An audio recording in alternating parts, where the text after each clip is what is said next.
Hello everyone, welcome to my channel.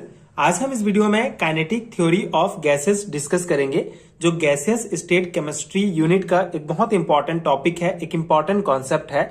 इस particular video में kinetic theory of gases के जितने भी इंपॉर्टेंट पॉस्टुलेट्स हैं उनको एक एक करके समझेंगे। काइनेटिक थ्योरी ऑफ गैसेस क्या होता है?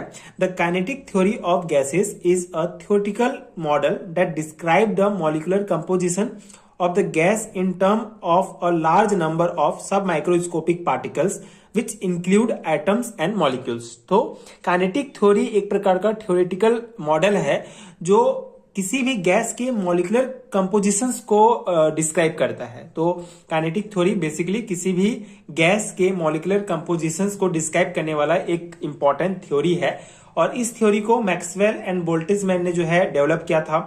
ठीक है, तो इसके पॉस्टुलेट्स इंपॉर्टेंट हैं एग्जाम के पर्सपेक्टिव से। तो इनके जितने भी पॉस्टुलेट्स हैं उनको हम एक एक करके डिस्कस करते हैं। पहला है, every gas is made up of very tiny particles known as molecules. All the molecules of the particular gas are identical in mass and size but differ from gas to gas. ठीक है, so basically जो gas होता है, जो every gas is made up of very tiny particles. ठीक है, तो जो गैस है वो बहुत ही छोटे छोटे पार्टिकल से मिलकर बने होते हैं जिनको मॉलिक्यूल्स कहा जाता है। ठीक है, and all the molecules of particular gas, ठीक है, किसी एक पर्टिकुलर गैस का, जैसे अगर हम ऑक्सीजन गैस कंसिडर करते हैं तो ऑक्सीजन के जितने भी मॉलिक्यूल होंगे उनका जो आइडेंटिकल, उनका जो शेप और साइज है, उसका जो मास है वो आइडेंटिकल होगा, सेम होगा। ठीक, पर्टिकुलर गैस की अगर हम बात करें तो उसका सेम होगा, लेकिन अगर हम ऑक्सीजन लेते हैं और यहाँ पे अगर हम मीथेन ले लेते हैं, ठीक है, तो इन दोनों गैस के मॉलिक्यूल का साइज और उसका मास जो है वो डिफरेंट होगा। तो पहला जो पॉस्टुलेट है कि जितने भी गैस हैं सब जो है बहुत ही छोटे पार्टिकल से मिलकर बने होते हैं जिन्हें मॉलिक्यूल्स कहा जाता है, एंड इन मॉलिक्यूल्स का मास और साइज, ठीक है, सेम होता है, आइडेंटिकल होता है, लेकिन अगर डिफरेंट गैस है तो उनका डिफरेंट होता है। ठीक है, ये पहला पॉस्टुलेट हो गया।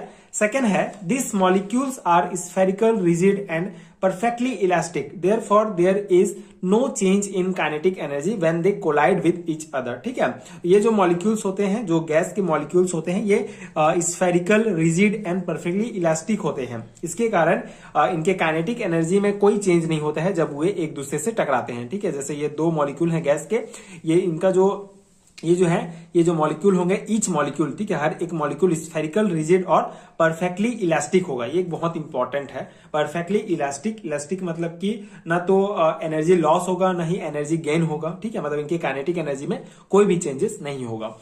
एंड थर्ड पॉस्टुलेट है, the molecules of gas are separated from each other by large distance so that the actual volume of molecule is negligible as compare to the volume of vessels. ठीक है, अब ये भी एक important postulate है, the molecule of gas are separated. ठीक है, अगर हम गैस के मॉलिक्यूल्स की बात करें तो वो जो है बहुत ज्यादा दूर दूर में रहते हैं। ठीक है, सॉलिड और लिक्विड की तुलना में, सॉलिड और लिक्विड्स में जो मॉलिक्यूल्स होंगे बहुत पास होते हैं, लेकिन गैस में क्या होता है, जो मॉलिक्यूल्स होते हैं वो बहुत दूर दूर रहते हैं एक दूसरे में। ठीक है, उनके बीच में जो इंटरमॉलिक्यूलर फोर्स होता है वो बहुत कम होता है, तो जो actual volume of the molecule is negligible. ठीक है, so other by the large distance so that the actual volume of the molecule is negligible as compare to the volume of vessels. ठीक है, अब यहाँ पे देखिए, ये हमारा एक जो है वेसल्स है, यहाँ पे ये देख सकते हैं, ये गैस के मॉलिक्यूल्स हैं जो बहुत दूर दूर हैं।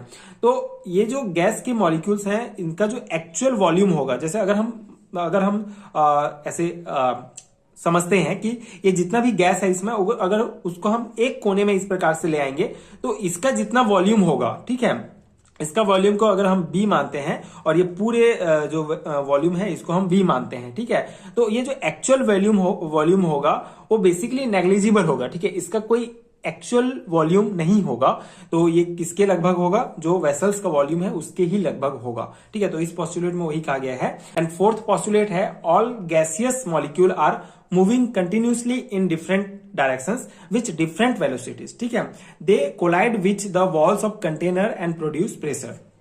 ऑल गैसियस मॉलिक्यूल, जितने भी मॉलिक्यूल्स हैं गैस के, ये बेसिकली कंटिन्यूसली जो है एक डिफरेंट डायरेक्शन में जो है ये मूव करते रहते हैं, ठीक है। सो डिफरेंट वेलोसिटी के साथ, ठीक है। ऐसा है कि ये एक मॉलिक्यूल है तो डिफरेंट वेलोसिटी के साथ जो है ये कंटिन्यूसली मूव करते हैं एंड एक दूसरे से टकराते रहते हैं, साथ ही साथ दीवार से भी टकराएंगे, ठीक है। तो इन टकराने के कारण ये जो है प्रेशर प्रोड्यूस करते हैं, ठीक है, दाब उत्पन्न होता है। एंड फिफ्थ पॉस्टुलेट है the distance between the gaseous molecule are so large that the force of attraction between them are negligible, ठीक है। ये सिंपल सा पॉइंट है, जो गैसियस मॉलिक्यूल के बीच जो डिस्टेंस होता है वो बहुत ज्यादा होता है, इसलिए इनके बीच फोर्स ऑफ अट्रैक्शन जो होगा ये भी नेग्लिजिबल होता है, ठीक है।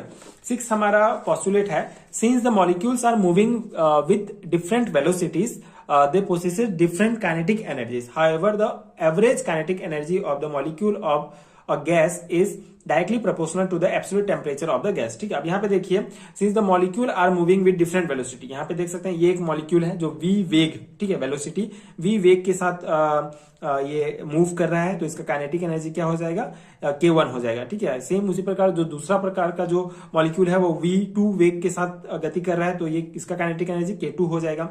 तो वही कहा गया है कि जो मॉलिक्यूल्स हैं वो डिफरेंट वेलोसिटी में जो है डिफरेंट काइनेटिक एनर्जी पोसेस करते हैं, ठीक है।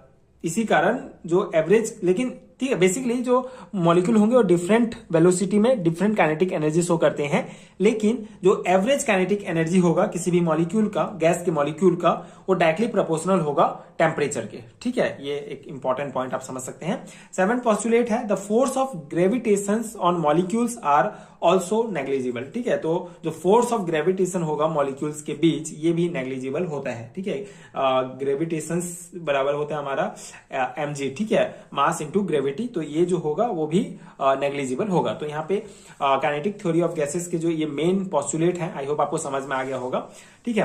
अगले वीडियो में हम जो काइनेटिक थ्योरी है उसका जो मेन फॉर्मूला है उसको डिराइव करेंगे, इसका डेरिवेशन हम डिस्कस करेंगे, जो अगेन बहुत इंपॉर्टेंट कॉन्सेप्ट है, बहुत इंपॉर्टेंट टॉपिक है बीएससी लेवल के एग्जाम्स के लिए। ये पर्टिकुलर टॉपिक आपको गैसेस स्टेट केमिस्ट्री में बीएससी फर्स्ट ईयर में मिलेगा, फिजिकल केमिस्ट्री में, तो उस अकॉर्डिंग आप इसको प्रिपेयर कर सकते हैं एंड इस नोट्स को आप डायरेक्टली अपने थ्योरी एग्जाम्स में लिख सकते हैं। Gaseous state chemistry physical chemistry का एक बहुत ही इंपॉर्टेंट यूनिट है। सो अगर आपको इस यूनिट का कंप्लीट हैंडरिटन नोट चाहिए तो नीचे डिस्क्रिप्शन बॉक्स में आपको पीडीएफ स्टोर का लिंक मिलेगा, वहां आप चेक कर सकते हैं। यहाँ पे आप टॉपिक देख सकते हैं, इन सभी टॉपिक्स का डिटेल एक्सप्लेनेशन आपको पीडीएफ के अंदर मिलेगा, जो बीएससी एंड एमएससी लेवल के सेमेस्टर एग्जाम्स के लिए बहुत इंपॉर्टेंट है। कंप्लीट हैंडरिटन नोट्स हैं, स्पेशली थ्योरी एग्जाम के पर्सपेक्टिव से नोट्स बनाया गया है, तो ये नोट्स डेफिनेटली आपके एग्जाम प्रिपरेशन के लिए बहुत हेल्पफुल होगा।